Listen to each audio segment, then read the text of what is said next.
কালারটা দেখেন, কালারটা মাশাআল্লাহ। আসসালামু আলাইকুম। আপনারা আজকে বিকালে দেখেছেন যে আমি বাগানে গেছিলাম এবং সেই সময় একটা আম পড়েছিল।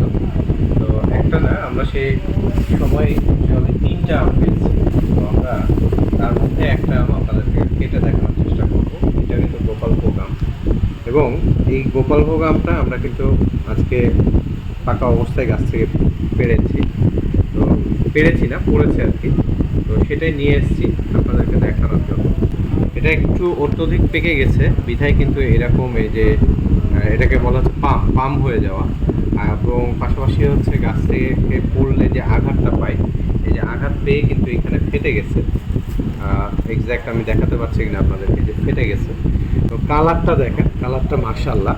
তো গোপালভোগ আমের ক্ষেত্রে বেশ কয়েকটা বিষয় বলা দরকার, যে এর সাইজগুলো। এখানে দেখেন 3টা আম পড়েছে এবং 3টা আম কিন্তু 3 সাইজ। সবচেয়ে বেস্ট সাইজ বা বড় সাইজ এইটা, তারপরে এটা এবং তারপরে এটা।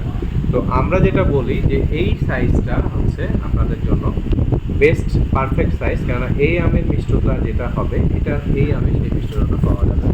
এবং এই আমটা মোটামুটি 6টা থেকে 7টাই অ্যাভারেজে কেজি হবে এবং গোপালভোগের জন্য যেটা হচ্ছে